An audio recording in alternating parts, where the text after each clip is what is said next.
Himashi, am I audible to you? Himashi, phone. Okay, good afternoon, Himashi. How are you? Himashi, how are you? Okay, fine. तो आज हम लोग एक नया law पढ़ेंगे. इससे पहले हमने क्या पढ़ा था? समझ में आ गया था लॉ? हिमाश्री जरा मुझे बताओ.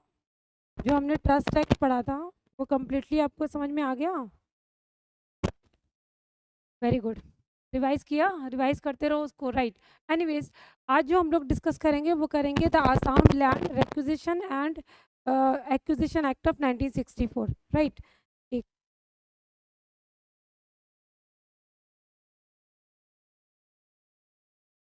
तो ये जो हम लोग लॉ पढ़ेंगे ये बेसिकली इस चीज़ पे है. थोड़ा सा मैं ब्रीफ आपको बताऊं कि असम में जितनी भी लैंड्स हैं, आपको पता है that you know about constitution में भी कि स्टेट जो होता है वो सॉवरेन होता है और स्टेट के पास ये पावर होती है कि आपके स्टेट में या कहीं पर भी जो इंडियन टेरिटरी का पार्ट है उसके किसी भी पार्ट को अगर ज़रूरत पड़ती है in the interest of public, for the benefit of public, वो एक्विजिशन कर सकते हैं.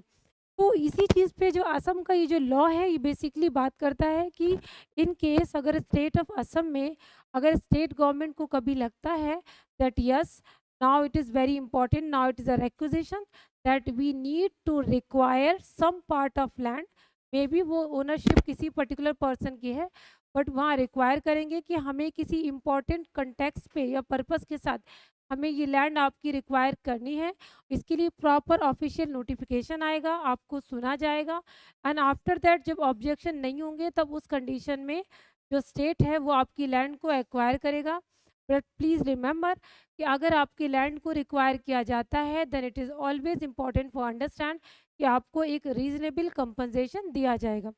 अगर आप याद कर पा रहे हो तो इंडियन कॉन्स्टिट्यूशन में इफ़ यू रिमेंबर वहाँ पर आपने आर्टिकल पढ़ा था 19. आर्टिकल 19 में एक प्रोविज़न था कि right to property is a fundamental right, but after 42nd amendment हमने राइट टू प्रॉपर्टी को फंडामेंटल राइट से हटाकर क्या कर दिया उसको, अब वो सिर्फ कॉन्स्टिट्यूशनल राइट है आपका आर्टिकल 300A में. राइट. तो अब क्योंकि आपका कॉन्स्टिट्यूशनल राइट है, फंडामेंटल राइट नहीं रहा, it's mean that you cannot file any writ petition against the state government if the state government is taking or acquiring your land. Right. So I hope you understand कि अभी जो आपका right to property है वो becomes the constitutional rights. तो constitutional right है इसका मतलब है कॉन्स्टिट्यूशन आपके लैंड के राइट को प्रोटेक्ट तो करेगा बट आप इसे as a fundamental right claim नहीं कर पाओगे.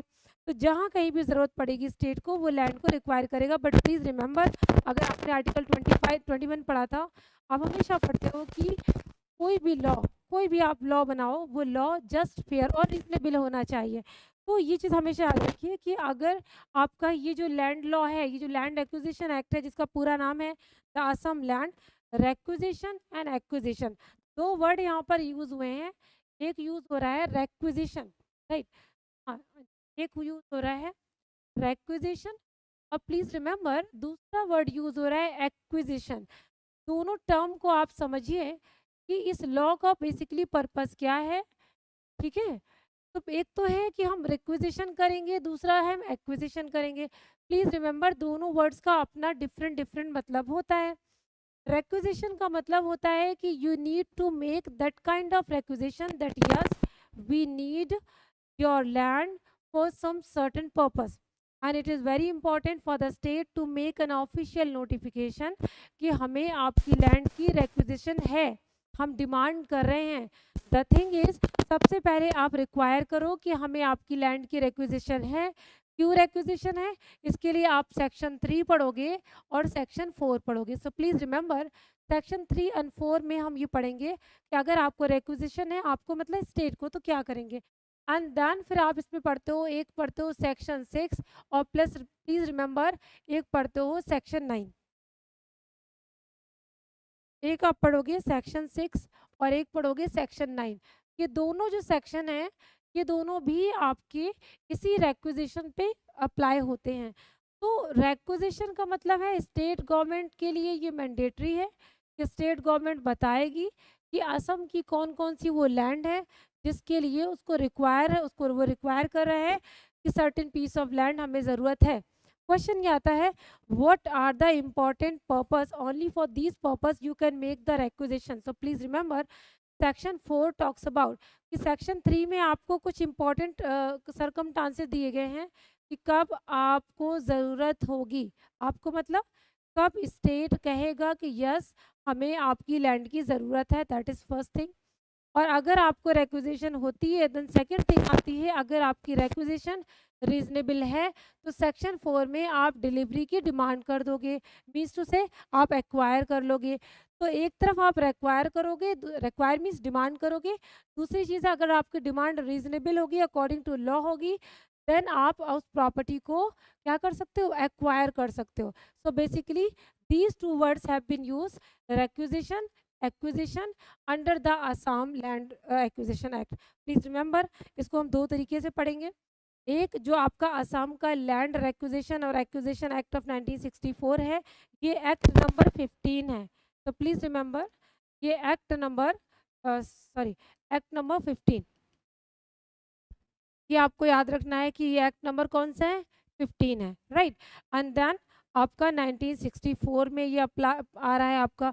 इसमें एक छोटा सा क्वेश्चन कभी कभी आपसे आता है कि 1964 में आ रहा है आपका, क्या 1964 से पहले भी आपका कोई लॉ था, और अगर कोई लॉ था तो वो कौन सा था। तो इससे पहले हमारा एक एक्ट था, वो था 1884 वाला। तो प्लीज़ रिमेंबर, अगर आपसे कभी ये क्वेश्चन पूछा जाता है एग्जामिनेशन में कि Assam the land requisition and acquisition act of 1964 कि पहले कौन सा लॉ था, और जो लॉ था वो कौन सा लॉ था, तो इसका नाम क्या था, the land acquisition act of 1884। So please remember वहाँ पर ये वर्ड मिसिंग था, रेक्विजिशन नहीं था। इसका मतलब जैसे स्टेट गवर्नमेंट को लगता था कि yes we are in needful, we it is very important for us to require the land, तो डायरेक्टली वो रिक्वायर कर लेता था, एक प्रॉपर फॉर्मेलिटी की ज़रूरत नहीं थी, जो कि इस फाइन लेजिस्लेशन में किया गया है। Right Himashree, I hope you are getting my point. तो यहाँ पर जो इम्पोर्टेंट चीज़ है वो ये है कि जो 1884 का जो लॉ था, उसके लॉ में ऑलरेडी कोई ऐसा क्लॉज नहीं थे, बट अब जो चेंजेस किए गए वो ये कि जो लॉ होना चाहिए वो रीजनेबल होना चाहिए। Law should give ample opportunities to the person जिसकी आप लैंड रिक्वायर कर रहे हो। तो रेक्विजिशन की प्रॉपर फॉर्मेलिटी इस लॉ में जोड़ी गई है। I hope you are getting my point. Okay, so this thing is कि आपका बेसिक जो ये लॉ शुरू होगा वो इस बात से शुरू होगा, इसका नाम याद रखो, नाम क्या है आपका, Assam land requisition and acquisition act of 1964। Question ये आता है कि ऐसे पहले कुछ था, तो आपका आंसर होगा yes, that is land acquisition act of 1884। Question आता है कि ये लॉ क्यों आया, so please remember to provide the ample opportunities to the person to whom you are going to acquire the land, first thing. Second thing, the reasonable compensation must be there. तो please remember अगर आप किसी की land को acquire कर रहे हो, it is also important कि आपका रिक्विजिशन रीजनेबल हो, और प्लस उस रिक्विजिशन के बाद जब आप लैंड को एक्वायर करोगे तो उससे पहले आपको एक कंडीशन फुलफिल करनी होती है, that is to provide the compensation, right. तो देखो यहाँ पे कितनी अच्छी सी चीज़ है कि आप यहाँ पर रिक्विजिशन करोगे, राइट, और रिक्विजिशन के तुरंत बाद आपके पास क्या होना चाहिए, आप कंपनसेशन दो, कंपनसेशन डिटरमाइन करो, और जब आप कंपनसेशन डिटरमाइन करते हो तब आप क्या करोगे, तब आप एक्विजिशन करोगे। क्वेश्चन ये आता है अगर आपने एक्विजिशन कर दिया और अगर आपको लग रहा है कि मेरे साथ जस्टिस नहीं हुआ, तो आप रिफ़र करोगे मैटर को, ठीक है, तो रेफरेंस वर्ड इज़ यूज।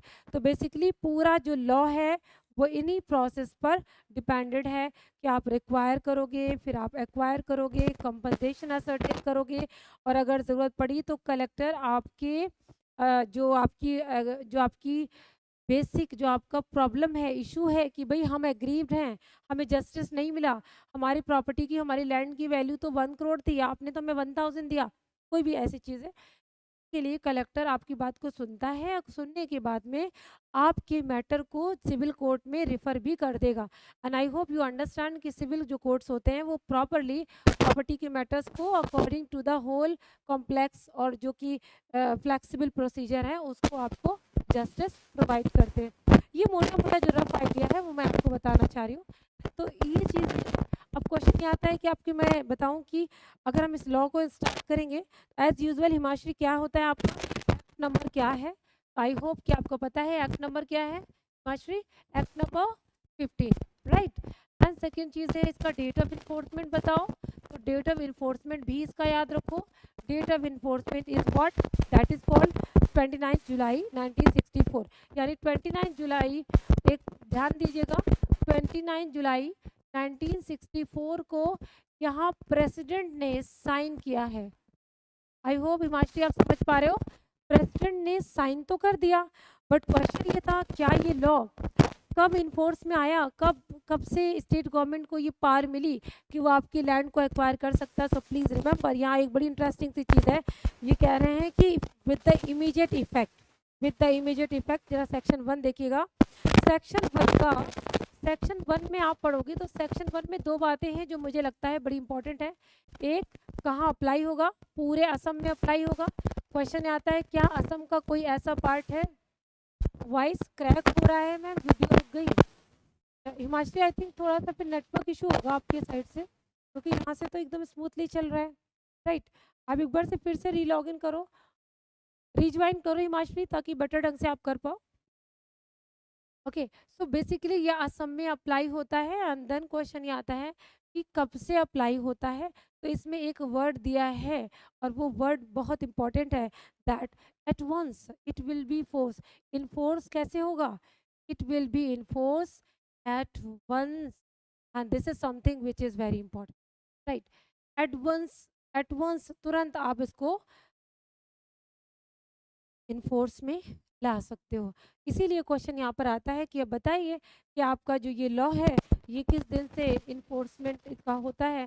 तो आप इसमें कंफ्यूज मत हो ना, ऑलवेज से कि जिस दिन प्रेसिडेंट ने असेंट दे दिया कि ये बिल असेंट में, आपको पता है सेक्शन 111 112 सॉरी आर्टिकल 111 कहता है कि प्रेसिडेंट की असेंट मिलना ज़रूरी होती है किसी भी ऑर्डिनरी बिल में, और जिस दिन प्रेसिडेंट ने आपको एसेंट दे दिया उस दिन वो एक्ट बन जाता है।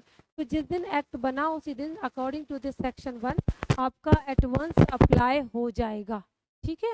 एक तो ये चीज़ ये है, एंड देन फिर आता है आपका डेफिनेशन।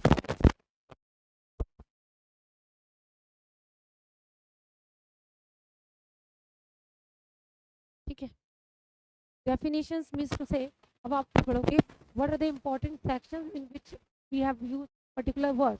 तो यहाँ पर आपके कुछ वर्ड्स हैं, कुछ डेफिनेशंस हैं that you need to understand. Suppose that whenever you are going to understand any law, मैं आपको बोलती हूँ कि section 2 is a interpretation clause, और बेसिकली ये इंटरप्रिटेशन क्लॉज है बिकॉज इंटरप्रिटेशन क्लॉज क्या होता है, is a key to understand the law.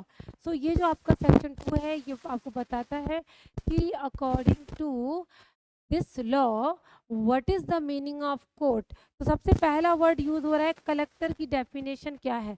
तो please remember section 2 clause A talks about the definition of collector.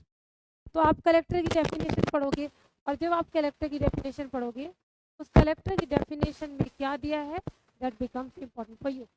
Collector में है कि land and person interested have the same meaning as in the Land Acquisition Act of 1884.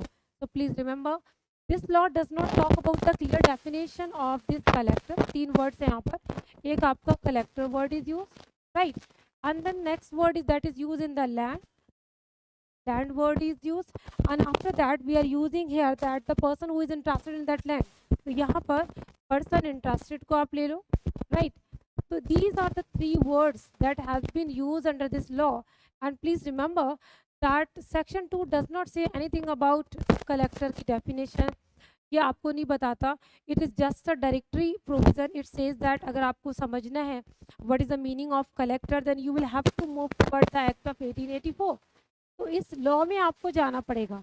तो means से अगर आपका ये question यहाँ से बनेगा then it will be right to be asked what is the meaning of collector and where it is defined, then you will have to say that as per section 2 clause A the definition of collector is given. The next question is that what is the meaning of collector. So please remember, तो 1884 के जो law में collector की definition दी है वही same provision होगा, ठीक है। तो ये है आपका कलेक्टर। तीन चीज़ें कभी कभी पूछी जाती हैं कि एज पर दिस लॉ कौन कौन से वर्ड डिफाइन है, तो collector, land and then person that is interested, 3 चीज़ें हैं। एंड देन नेक्स्ट है आपका कोर्ट। तो ये जो आपका क्लॉज बी है, clause B that talks about court, court की डेफिनेशन क्या, कोर्ट की डेफिनेशन के लिए अगर आपको देखना होगा then will you have to move toward section 2 clause B. ये जो आपका है, इस बी में आपको कोर्ट की डेफिनेशन दी है। प्लीज रिमेंबर, ये जो बी है, ये जो आपको डिफाइन कर रहा है कोर्ट की डेफिनेशन, ये यहाँ पर मिलेगी। बाकी जो आपके 3 वर्ड्स हैं, फिर से मैं एक बार बता दूँ आपको स्टार्टिंग में सेक्शन 2 में 3 वर्ड्स मिल रहे हैं। एक मिल रहा है आपका कलेक्टर, दूसरा मिल रहा है लैंड, और तीसरा आपको मिल रहा है पर्सन इंटरेस्टेड। इन तीनों के डेफिनेशन के लिए आपका प्रीवियस लॉ अप्लाई होगा। एंट्री नहीं हो पा रही तो कोई बात नहीं मास्टर, आप हो गए ना। आप जब रिकॉर्डेड वाला लेक्चर देखोगे ना, तो उससे जो भी स्टार्टिंग का मैंने बताया ना, उसको देख लेना, क्योंकि आपके पास लिमिटेड टाइम होता है, इसीलिए मैं पॉज नहीं ले सकती थी। Extremely sorry for that. Right Himachali, तो हम आगे कंटिन्यू कर लेते हैं। जो आपने मैं स्टार्टिंग में बोला उसको आप देख लेना, हालांकि मैं इतना कुछ नहीं बोला, नॉर्मल सी बात मैंने बोली कि जो सेक्शन 2 की डेफिनेशन है, उसमें आपका क्लॉज ए में जो डेफिनेशन दी गई 3, उसके लिए 1884, and then clause B. Clause B थोड़ा सा इंपॉर्टेंट है क्योंकि कोर्ट की डेफिनेशन है। कोर्ट का जो मीनिंग है वो है principal civil court of original jurisdiction. आपने ट्रस्ट लॉ में भी यही पढ़ा था ना मास्टरी, क्या पढ़ा था, प्रिंसिपल सिविल कोर्ट। और प्रिंसिपल सिविल कोर्ट क्या होता है आपको पता है, डिस्ट्रिक्ट कोर्ट, ठीक है। तो principal civil court of original jurisdiction means to say that is the definition of court. Then the next question come, is there any other competent authority also, और भी कोई कॉम्पिटेंट अथॉरिटी है जिसको आप district court की definition में cover कर सकते हो, then answer is yes.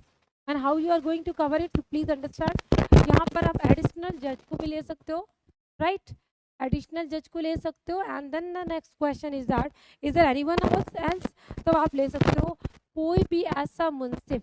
Please remember Himashree that मुंसिफ word is generally use for civil जज junior division. I hope you understand ना। तो ये जो मुंसिफ वर्ड यूज होता है, ये आज भी वहाँ पर एज इट इज लिखा हुआ है कि अगर स्टेट गवर्नमेंट कह दे, अगर असम की स्टेट गवर्नमेंट कहती है कि yes, in addition to the principal civil court plus additional judge, munsif is also competent to take the matters which are covered under this law, then obviously that would be a reasonable answer yes। ठीक है, तो इसको आप cover करोगे यहाँ, हाँ जी। तो वो तीनों चीज़ें आप इसको कवर कर लेना, राइट।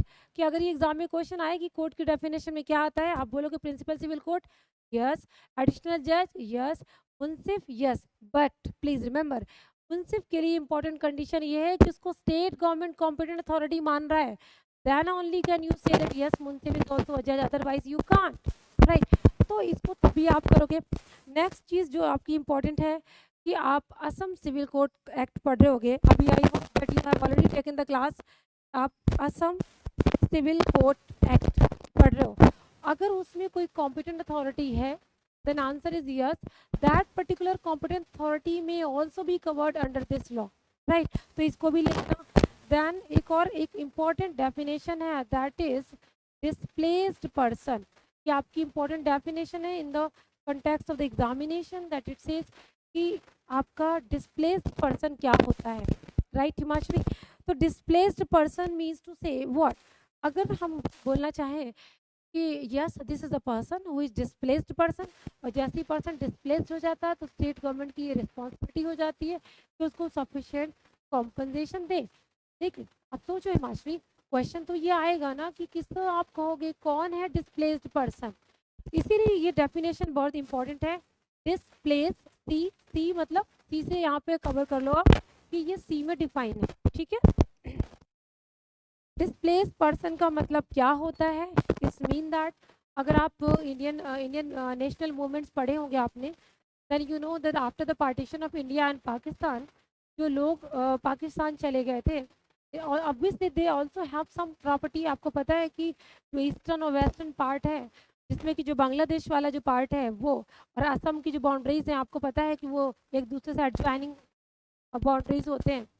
तो अगर कोई पर्टिकुलर पर्सन है, that person was continuously residing in the place which was India, but later on that person was shifted to Pakistan or the part of Bangladesh then what will happen to the property of that person which is situated in India, right? तो यहाँ इन्होंने बोला कि displace person का मतलब होता है कि ऐसा कोई भी पर्सन जो हमारा दो डोमिनियन में इंडिया डिवाइड हुआ है उसकी वजह से कोई हमारा सिविल डिस्टर्बेंस हुआ था। अभी जो आपने गदर मूवी देखी है, गदर, गदर 1, गदर 2, उसमें भी यही चीज़ दिखाई है कि जब दो पार्ट में इंडिया डिवाइड हुआ, जब यहाँ के लोग वहाँ और वहाँ के लोग यहाँ आए तो एक सिविल डिस्टर्बेंस हुआ था। तो जो रियर्स और डिस्टर्बेंस हुआ था, only because of that there were thousand and thousand of people who were deprived of their property. समझ में आ रहा है ना हिमाचली? तो आप प्रॉपर्टी से डिप्राइव हुए हो तो उनको भी इन्होंने माना है कि यस, आपको माना जाएगा कि आप कैसे हो, आप displaced person. I hope you are getting my point. तो displaced person means the person who has been displaced from his property only because of India and Pakistan has been separated during that particular national movement। तो एक तो आप इसको cover करोगे, दूसरा आप बोलोगे the fear or the disturbance in area forming part the Pakistan has been compelled to leave his place of residence। अगर इंडिया और पाकिस्तान के बीच पार्टीशन के ड्यूरेशन में अगर कोई पर्सन कंपेल हुआ था अपनी लैंड को छोड़ने के लिए तो उसको डिस्प्लेस माना जाएगा। एंड प्लस इन्होंने एक और चीज़ दी, कोई और भी ऐसा पर्सन जो कि बाद में has been residing in India and is in distress, वो डिस्ट्रेस में है, उसके पास कोई लैंड नहीं है and he has been compelled to shift in India, so please remember, उसको आप मानोगे। दूसरी बात इन्होंने बोला कि ऐसा कोई भी पर्सन जो किसी भी प्रोसीडिंग एक्ट ऑफ 1943 में उसको डिस्प्लेस किया गया था वो भी आएगा।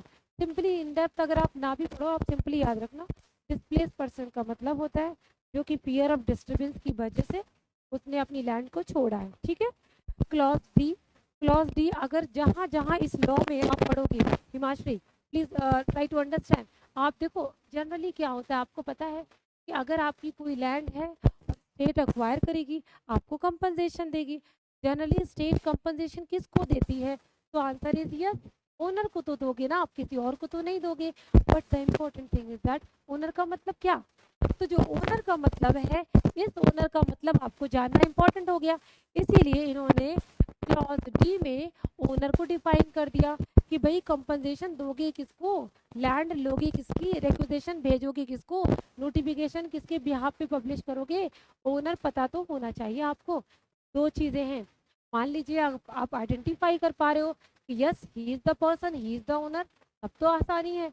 लेकिन हो सकता है कि कभी कभी जैसे मैंने बोला इंडिया और पाकिस्तान के बीच डिस्प्यूट, कोई पर्सन है इंडिया छोड़कर पाकिस्तान चला गया and you are not able to understand, you are not able to trace that person कि भाई ये प्रॉपर्टी किसकी है। तो अगर वो पर्सन ट्रेसेबल नहीं है तो उसको भी प्रोवाइड किए गए हैं लीगल राइट्स इस लॉ में। माशी तुम समझ रहे हो ना मेरी बात क्या कह रही हूँ मैं? जो पर्सन ओनर है, ओनर की डेफिनेशन को वाइडर तरीके से इस लॉ में दिया गया है, भी आप पढ़ोगे ओनर का मतलब क्या होता है। दूसरी चीज़ है, एक तो ओनर हो गया, सेकंड वो पर्सन जिसके बारे में हम कुछ भी ट्रेस नहीं कर पा रहे, हमें नहीं पता कि कौन है ओनर, उसके लीगल राइट्स को भी इस लॉ ने प्रोटेक्ट किया है। ठीक है, I hope you are getting my point. Then चीज़ आती है ओनर की डेफिनेशन क्या।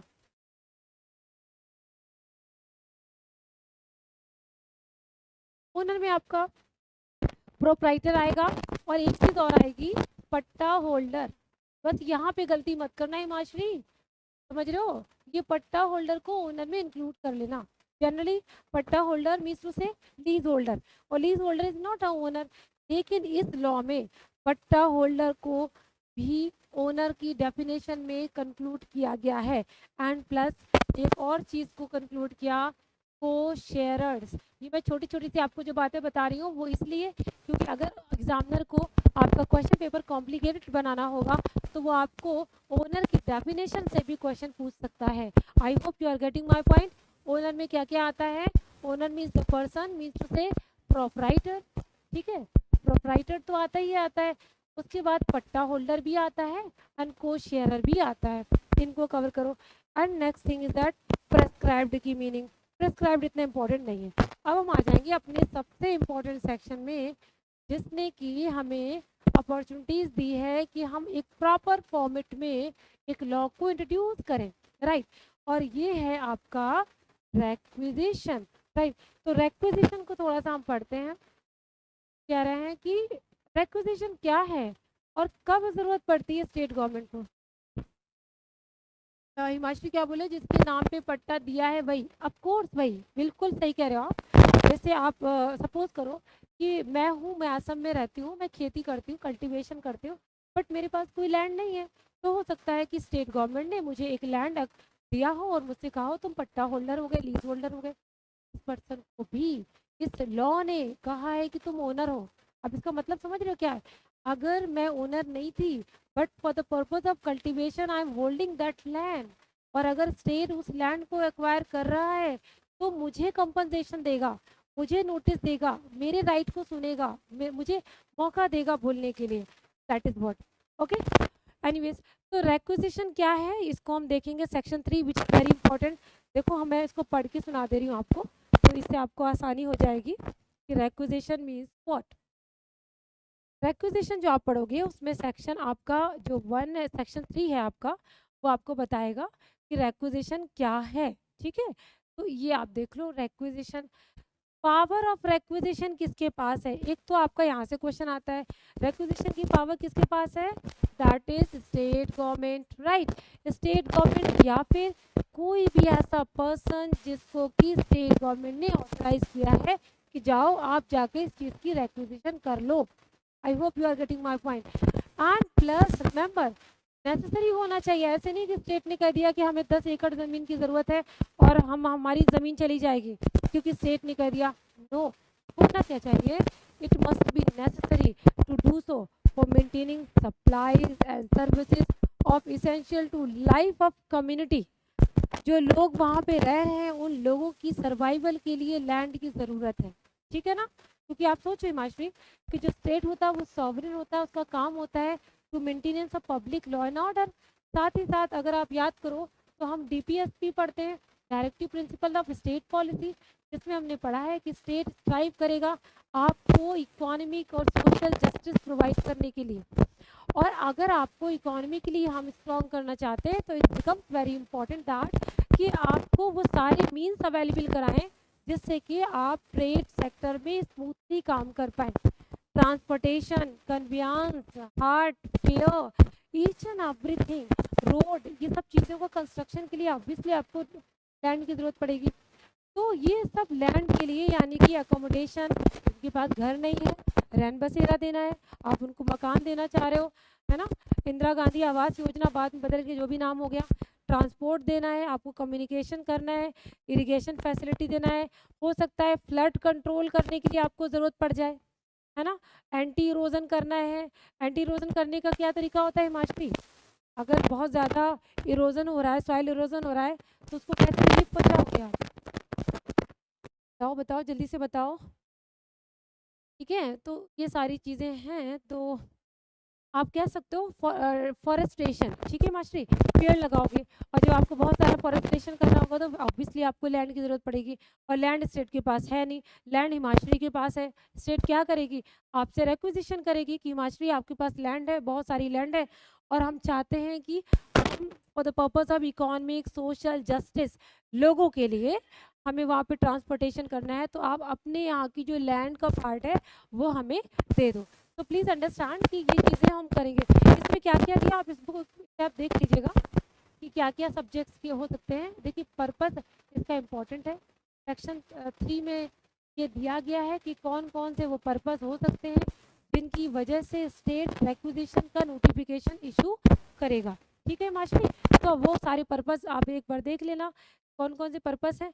एंड देन फिर एक छोटी सी चीज़ इसमें एक और है जो मैं आपको चाह रही नोटिस करना, कि अगर कंपनीज एक्ट 1956 के थ्रू कोई कंपनी स्टैब्लिश, सपोज करो आप जिस एरिया में रहते हो वहाँ रतन टाटा अपनी कोई कंपनी स्टैब्लिश करना चाहते हैं, तो कंपनी स्टैब्लिश करेंगे this act, companies act of 1956 के थ्रू, या फिर कॉर्पोरेटिव सोसाइटीज एक्ट 1960 के थ्रू। के लिए अगर उन्हें चाहिए होगा तो सबसे नंबर 1 पे चीज़ क्या चाहिए होगी? लैंड चाहिए होगा। लैंड के लिए वो स्टेट से डिमांड करेगा कि भाई आप हमें कुछ लैंड दिला दो यहाँ पर, तब हम आके इंफ्रास्ट्रक्चर बनाएंगे और हम कंपनी सेटअप करेंगे। स्टेट क्या सोचेगी कि अगर हम कंपनी बनाते हैं, अलाउ करते हैं, रिक्विजिशन करते हैं, तो इससे हमारे जो असम के जो लोग हैं जिनके पास अभी कोई जॉब नहीं है वो कंपनी में जॉब करेंगे और इकोनॉमिकली बेटर होंगे। यही होगा ना? तो इन सब चीज़ों के लिए वो लैंड रिक्विजिशन कर सकते हैं। तो बस ये याद रखना कि और कौन सा लॉ है, कंपनीज एक्ट और प्लस कोऑपरेटिव सोसाइटीज एक्ट। देखो इंडिया का जो कोऑपरेटिव सोसाइटीज एक्ट है वो 1960 का है, आपको याद होगा, लेकिन असम का जो स्पेशल है वो 1949 है। इनके लिए प्लस एक चीज़ यहाँ तक तो आपने पढ़ लिया, और साथ ही साथ ऐसी कंपनीज जो कि बेनिफिट किस लिए फॉर्म की गई, प्लीज रिमेंबर, कंपनी जो आप बना रहे हो उसका पर्पस होना चाहिए benefit and rehabilitation of landless flood affected displaced person. Displaced person कहाँ डिफाइन है, 2 क्लॉज, बताओ मुझे, 2 क्लॉज सी में। तो वो डिस्प्लेस पर्सन को प्रोवाइड कराएंगे लैंड, क्योंकि वो बेचारे पाकिस्तान से आए हैं, तो जाहिर सी बात है उनके पास लैंड नहीं है, वहाँ से कंपेल किए गए थे इंडिया में आने के लिए, अब उनको लैंड नहीं दोगे क्या? तो डिस्प्लेस्ड पर्सन को लैंड प्रोवाइड करने के लिए, ट्रांसपोर्टेशन के लिए, और जितनी सारे पर्पज़ आप लिख सकते हो जो कि इसमें दिए हैं, और ये बड़े इंपॉर्टेंट पर्पज़ हैं। Purpose of construction of border fencing, ये ध्यान रखना हिमाश्री, बॉर्डर फेंसिंग कब करते हो आप? अगर मान लो ये इंडिया का पार्ट है और यहाँ पर पाकिस्तान का पार्ट है, और इस एरिया में आप चाहते हो प्रॉपर बाउंड्री हो जाए, प्रॉपर बाउंड्री होगी तो यहाँ से लोग इंक्रोच नहीं कर पाएंगे और आपकी बाउंड्रीज को कोई भी नेशनल थ्रेट नहीं होगा, और नेशनल थ्रेट नहीं होगा, लेकिन यहाँ पे जो लोग रहते हैं इनके घर बने हुए हैं यहाँ पर, आप चाह रहे हो कि हम यहाँ पर पूरे में फेंसिंग कर दें ताकि पाकिस्तान के लोग यहाँ ना आ पाए, तो आपको इन घरों को हटाना नहीं पड़ेगा, हटाना पड़ेगा ना, और हटाने के लिए आपको इनकी लैंड एक्वायर करनी पड़ेगी। इस लैंड एक्वायर करने के लिए भी याद रखो कि स्टेट गवर्नमेंट सेक्शन 3 की रिक्विजिशन कर सकता है। क्वेश्चन ये आता है कि यहाँ पर 2 कैटेगरी हैं, मैं आपको एक चीज़ बताना चाह रही हूँ, 2 कैटेगरी हैं। एक तो सिंपल रिक्विजिशन होती है, ठीक है, जो आप यहाँ पढ़ रहे हो, और अभी आगे जाके आप एक सेक्शन 9 पढ़ोगे, बड़ा इंटरेस्टिंग है सेक्शन 9। ये सेक्शन 9 कहता है कि सिंपली लैंड एक्वायर करना होगा, तब तो प्रोसेस है 30 डेज 15 दिन, जो भी है आपसे सुनेंगे कि भाई क्यों हम आपकी लैंड ना लें। लेकिन अगर स्टेट गवर्नमेंट को ये लगे कि हमें बाउंड्री फिक्स करनी है, दूसरे देश के टेररिस्ट हमारे देश में ना आ जाएं, तो इसके लिए आपको मौका नहीं दिया जाएगा सुनने के लिए कि आओ बताओ कि क्यों ना आपकी लैंड हम लें। No show cause notice, immediate effect पर आपकी लैंड एक्वायर की जा सकती है। 2 तरीके से आपकी लैंड एक्वायर होगी, general law is given under section 3 and 4, and then जो आपका स्पेसिफिक स्पेशल लॉ है वो दिया गया सेक्शन 9 में, ठीक है। अभी हम बिल्कुल आपको आगे जस्ट बताएंगे, ठीक है, ठीक है। लेकिन सेक्शन 3 में रिक्विजिशन सबकी दे दी है, जनरल भी स्पेशल भी। मास्टरी बहुत फास्ट तो नहीं हो रहा, प्लीज मुझे बताओ, बहुत जल्दी तो नहीं पढ़ा रही? एक ये इंपॉर्टेंट चीज़ है, समझ में आ रहा है ना, कोई दिक्कत तो नहीं है? वेरी गुड, चलो दिक्कत नहीं होना चाहिए।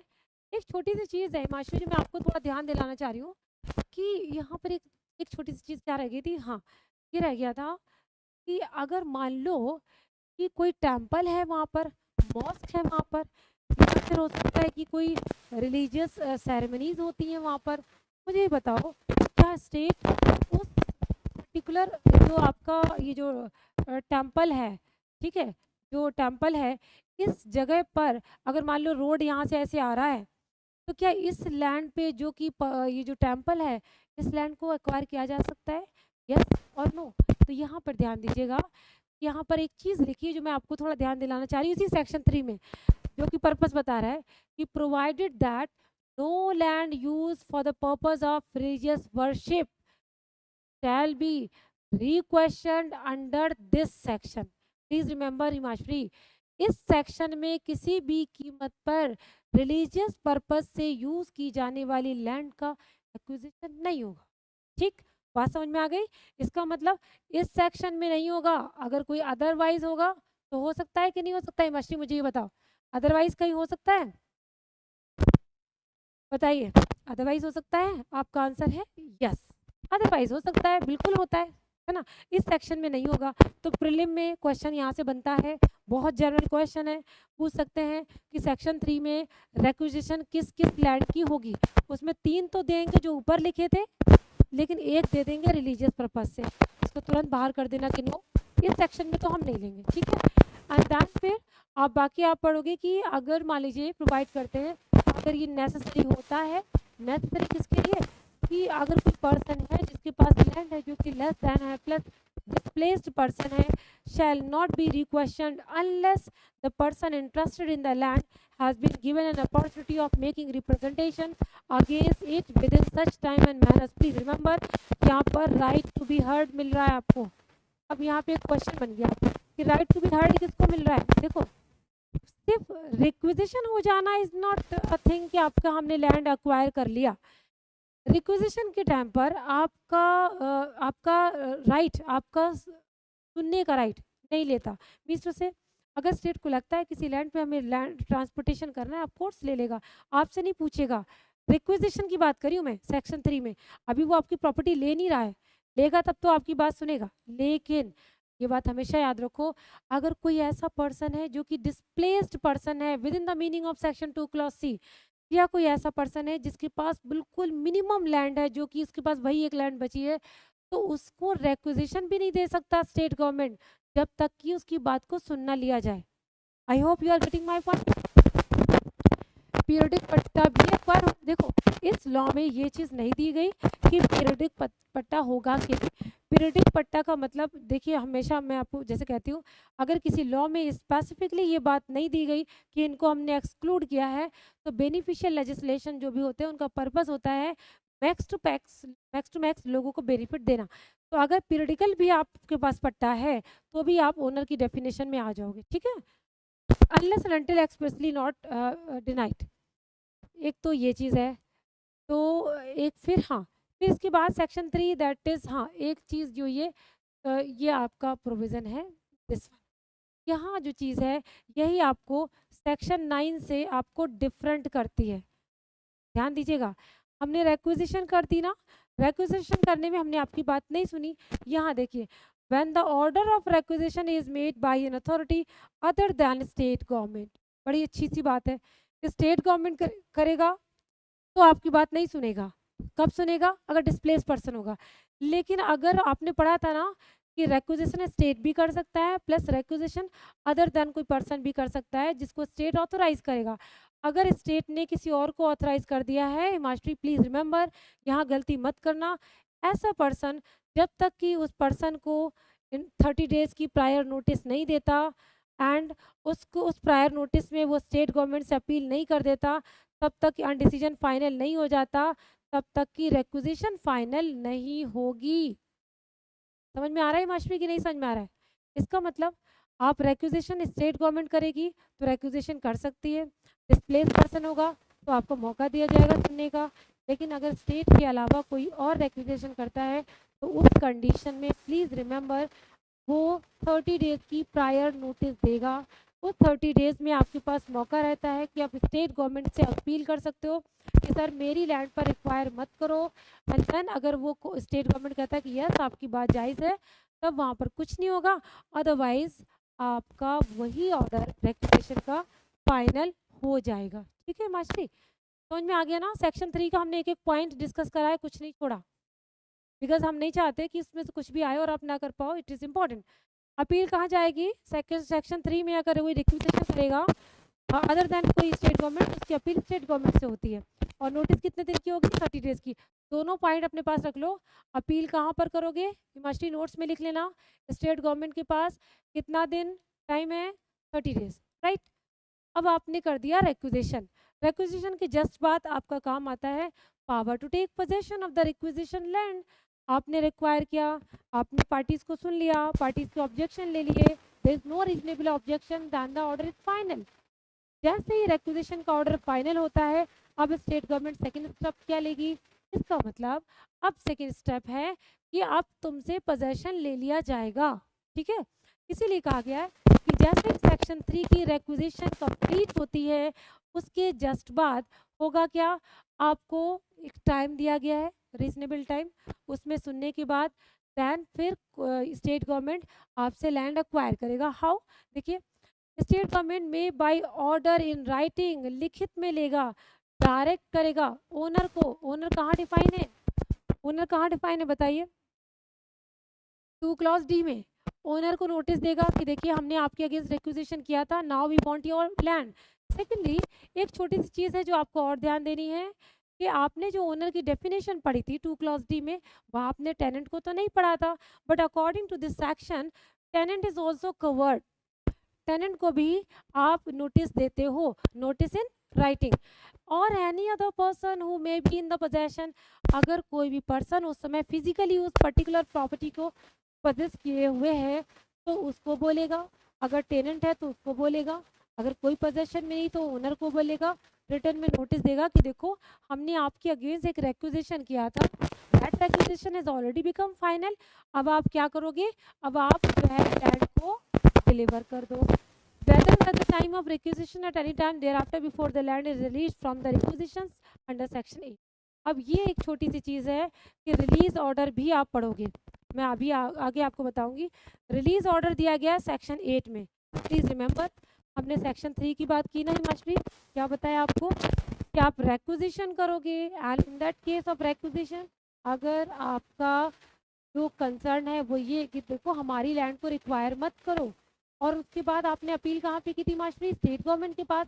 स्टेट गवर्नमेंट ने सपोज करो आपने आपसे लैंड कलेक्टर ने ले लिया, and after that you realise, even the state realise नहीं भाई इनकी लैंड तो हमें लेनी नहीं थी, तब क्या होगा, तब स्टेट गवर्नमेंट एक रिलीज ऑर्डर इशू करेगी कि हमने आपकी लैंड ली थी, जितने टाइम के लिए ली थी वो टाइम खत्म हो गया है, या फिर गलती से हमने आपकी लैंड एक्वायर कर ली थी, इसीलिए हम आपकी लैंड को वापस रिलीज कर रहे हैं आपके फेवर में।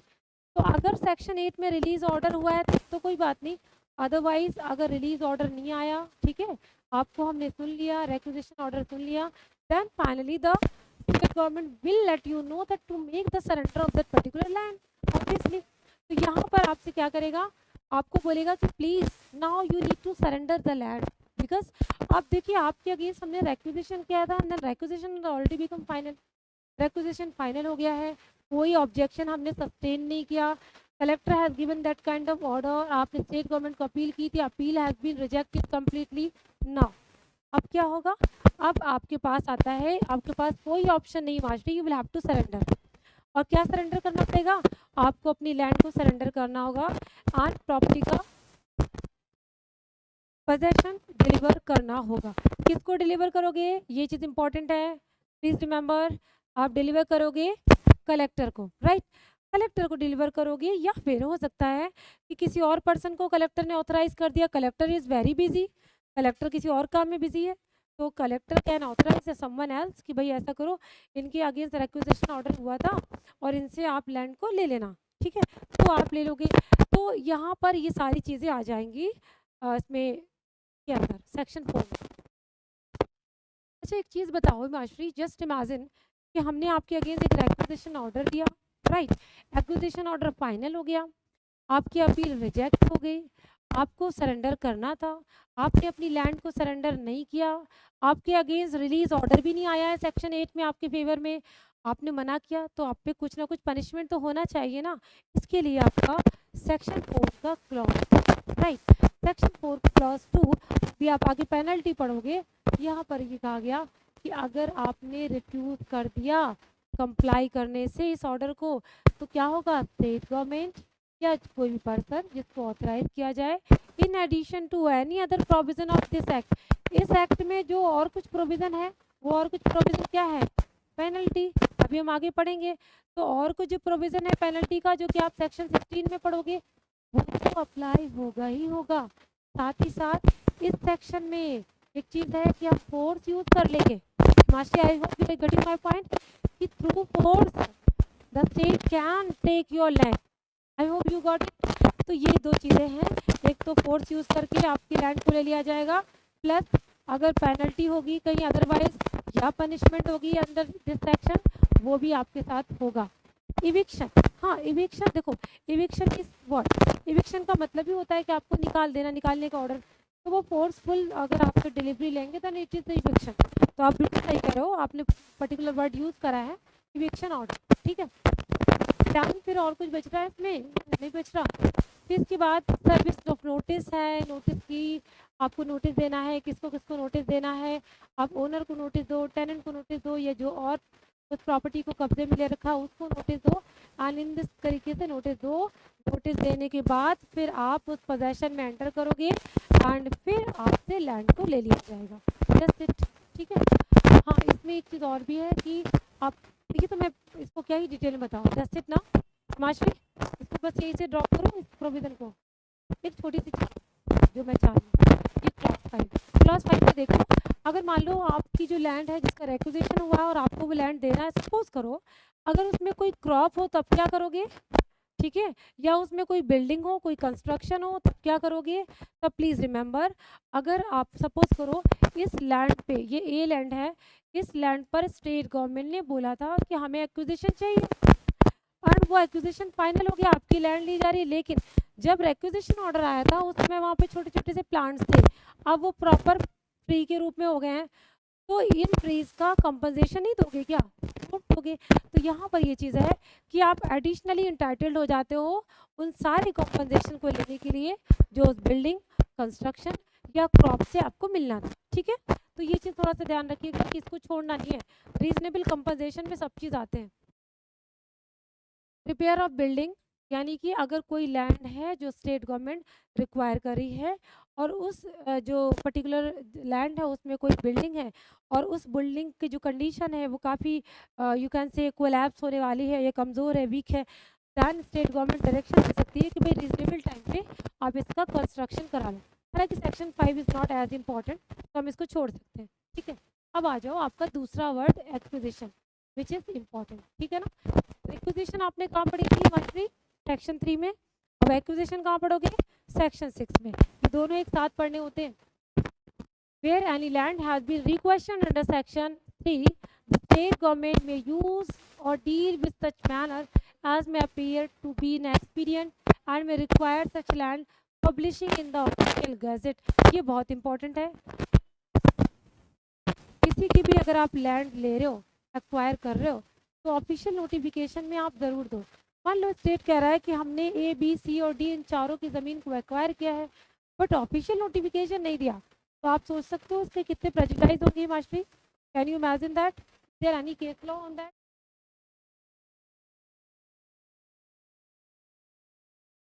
कभी आपने कॉन्स्टिट्यूशन में कोई ऐसा केस लॉ पढ़ा है जिसमें आपने ये चीज़ पढ़ी है कि जो भी आपका लॉ होना चाहिए, that should not be just law but it must be published and you must be informed of that law। law का publication in the official notification is very important, right। जिसके राइट आप deprive कर रहे हो उसको पता तो होना चाहिए ना, इसीलिए यहाँ पर ये चीज़ दी है कि आप उसको नोटिस करो, नोटिस दो, ठीक है। सेक्शन 6 आप नोटिस में पढ़ोगे। देन सेक्शन 7 क्वेश्चन आता है कि अपने सेक्शन 6 में ये तो कह दिया कि नोटिस दोगे, नोटिस किसको किसको दोगे, तो प्लीज़ रिमेंबर नोटिस देते हैं पर्सन जो कि इंटरेस्टेड होगा। अब इंटरेस्टेड कौन होता है, एक चीज़ याद रखो, रेक्विजिशन देगा स्टेट गवर्नमेंट, लेकिन नोटिस कौन देगा, कलेक्टर। यहाँ पर हमेशा लोग गलती करते हैं कि नोटिस हमेशा कलेक्टर देता है, और जैसे आपने सीपीसी में पढ़ा है ना कि जब आप नोटिस देते हो तो नोटिस कैसे देते हो, सब्स्टिट्यूटेड मीन्स टू से आप अफिक्स करोगे conspicuous part of that place जहाँ पे उसका घर है ना, तो वो चीज़ है इसमें। आप सारे लोग जितने भी लोग हैं सबको नोटिस दोगे। इसमें मास्टरी थोड़ा सा पढ़ लेना, कुछ ऐसी चीज़ वैसे छूट तो नहीं रही है बट इम्पॉर्टेंट ये है कि जितना भी पर्टिकुलर्स ऑफ लैंड है, जो डिटेल्स हैं आप जो एक्वायर करो, जितनी एक्वायर करो, जितना कंपनसेशन होगा, वो सब चीज़ों का पर्टिकुलर्स इसमें होना चाहिए, ठीक है। एंड देन मैंने जैसे आपको बोला ना सेक्शन 8 क्या बता रहा है, सेक्शन 8 बेसिकली आपको कहता है कि रिलीज ऑर्डर भी इशू हो सकता है। Please remember section 8 is just opposite to section 3। Section 3 में आप रेक्विजिशन कर रहे हो कि हमें आपकी लैंड की ज़रूरत है, बट सेक्शन 8 में आप बोलोगे no we don't need your land, या फिर हमने अनरीजनेबल तरीके से आपकी लैंड पे रेक्विजिशन ऑर्डर निकाला था। अब इसको पढ़ लेते हैं। Where any land requisition under section 3 is not acquired and is to be released from requisition, so it will revert to the owner। Please remember सिर्फ ओनर पे रिवर्ट होगी। अब यहाँ पर ना टेनेंट वर्ड है ना कुछ और, अगर रिवर्ट होगी तो कहाँ जाएगी, ओनर के पास। प्लस एंड द कलेक्टर, ये बहुत इंपॉर्टेंट, कलेक्टर क्या करेगा, collector will deliver the possession of the land to such owner. एक बात बताओ मुझे, जिस समय रिक्वेजिशन किया गया that time the owner was alive but the later stage the owner died, then revert back to the property to whom. किस पे जाएगी रिवर्ट बैक होके, ठीक है। तो प्लीज रिमेंबर यहाँ पर हम इंटरप्रिटेशन करेंगे कि वो पर्सन जो कि इंटरेस्टेड हैं या जो रिकॉग्नाइज्ड है अंडर सेक्शन 4 और सब सेक्शन 4 ऑफ सेक्शन 11। अब यहाँ से एक चीज़ और निकाल लो कि सेक्शन 11 क्लॉज 4 आपके लिए ये प्रोविज़न लेके आता है कौन कौन से पर्सन होते हैं जो कि इंटरेस्टेड इन लैंड होते हैं, मीन्स टू से लीगल रिप्रेजेंटेटिव, ठीक है। हाँ, वेरी गुड मास्टर, यही मैं कहना चाह रही हूँ। तो 11 क्लॉज 4 में आने वाले वो सारे लोग जो कि person interested in the land होंगे उन पर रिवर्ट बैक कर जाएगी जो कि बेटर इंटरेस्ट रखता है, ठीक है। और फिर इसके बाद रिवर्ट बैक तो हो गया एंड देन फिर और कोई चीज़ फ्री है। हाँ, इसमें बाकी तो ये है कि मान लो अगर आप स्टेट ने कोई चीज़ रिलीज़ किया है तो रिलीज़ करने के बाद सारी लाइबिलिटीज़ से भी फ्री हो जाएगा स्टेट, ठीक है। और तो हाँ, ये चीज़ थोड़ा सा देख लो, मैंने अभी आपसे बोला ना कि मान लीजिए कि हमने आपसे कोई लैंड लिया और इसके बाद हमें पता नहीं चल रहा कि कौन है पर्सन जिसको हमें वापस करना चाहिए, कौन एजेंट है या किसको वापस करें, we are not able to decide और असर्टेन किसको मिलना चाहिए। उस कंडीशन में प्लीज़ रिमेंबर ये लाइन बहुत इंपॉर्टेंट है कि state government shall publish in the official notification, क्या कहेगा वो डिक्लेयर करेगा such land is released from requisition and shall cause a copy thereof to be fixed or some conspicuous part of such land।